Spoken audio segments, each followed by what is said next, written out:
Recently, I was talking to some of my friends from college. I was telling them a challenge that I posed myself. Can I fire myself? Can I be replaced with AI? Right? And it sounds like a silly question, but it's not really that silly.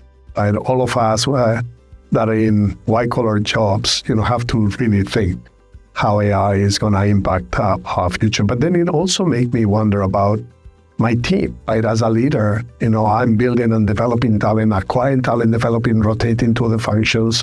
How will that change with AI? So that's one of the things also I think that is often not discussed. It's kind of brushed away because we all want to move to AI very quickly. But I think it's important to think of those issues. What sort of new roles would AI create? And especially for us early in career, that's a question that we always want to know. So it's very important. I'll tell you what I told my kids. I have a couple of kids in college. So I'm walking the talk here. I'm risking their livelihoods, but I advise them to go into critical thinking fields, things about more understanding the human psychology, philosophy, because those are things that AI is unlikely to be able to replace easily. Like when you go and have dinner with friends, you always have some friends that are really well read and they seem to be able to extract conclusions in a better way. I think that is here to stay, right? It's going to be very hard. So the jobs that require you to think and be creative, I think are the roles that will be the safest. And if your role does have today, so in my team, for example, we have strategy and operations. You could argue strategy is very creative and operations not so much. Not really true, right? Because there's ways to do sales operations in a much more efficient way. There's ways to do go-to-market in a much more efficient way, right? And whereas the strategy is more about where's the growth, how I'm going to capture it. Both have a good sense of both sides. But what I tell my team, and when we're going to meet soon in an offsite, it's all about how are we going to use AI and how it's going to change our roles, right? So an operations person will probably still be an operations person, but what she does now is very different. It's going to be more about interpreting the results from AI and coming with solutions. So what's the next action? Again, AI eventually will get better and better at that, but not today. It'll take a while to get to that point. What is really good right now is identifying patterns and come to conclusions based on the past, but not on the creative element of, all right, I could rethink the whole thing, right?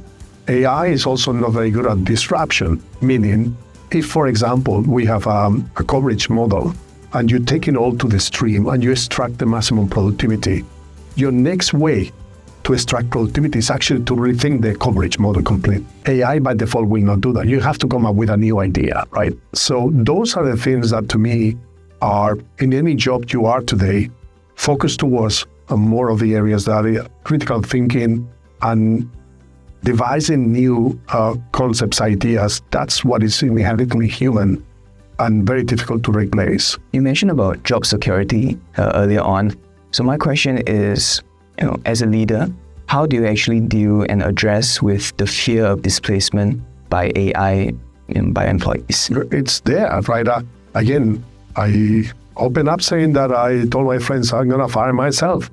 An agent can do probably what I can do, or maybe not one AI agent, but maybe 10. But they can do what I can do, right? Can they read? I think that's what you need to ask yourself. Like, what do you do really that is distinctive and unique? What is your secret sauce? Or what do you have that not even another colleague can do, much less an AI? Still, there will be parts of the job, right?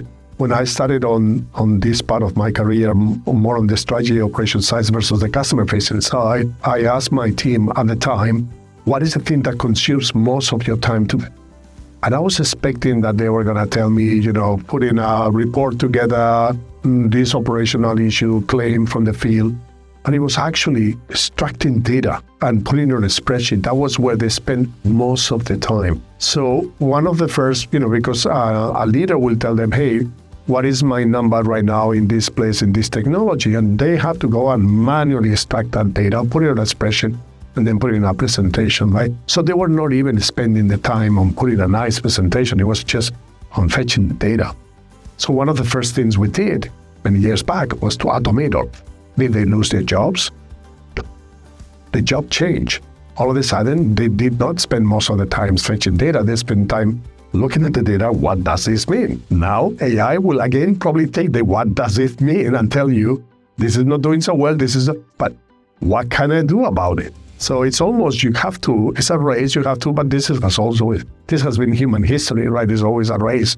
I don't think this is going to happen overnight.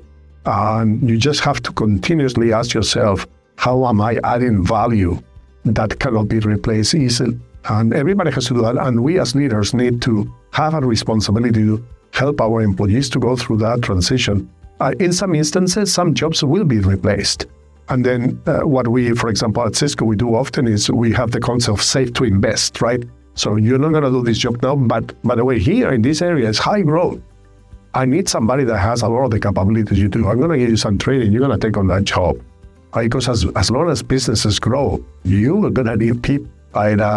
We were discussing before about autonomous enterprises. That's a long way ahead. It's good for us to think about it on the consequences, but the reality is that there is a need for humans that can add value and in a distinctive way in any enterprise today. And again, walking the talk, I'm doing this with my own team in our next offsite. We're going to spend 3 full days discussing this, how our jobs are going to evolve, what kind of training we need, how will it look, our function in the future, what will be the expectations. Every single team can do exactly the same, right?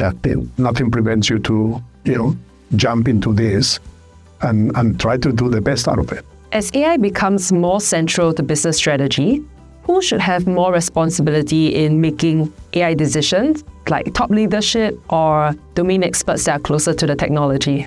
Oh, that's a great question, actually. I think you need both in the beginning.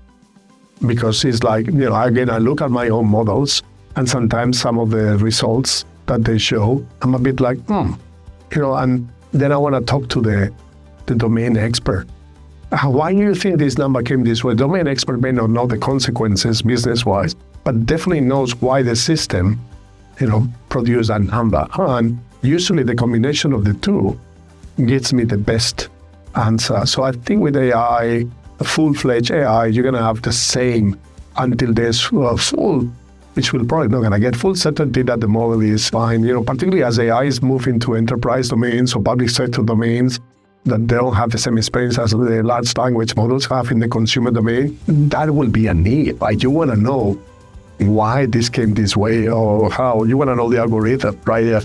Again, I was just thinking, this is exactly what I do with my team. I talk to the experts we have on AI, and when something seems to me that is not completely right, but if I see that things consistently get the right answer, then I tend not to.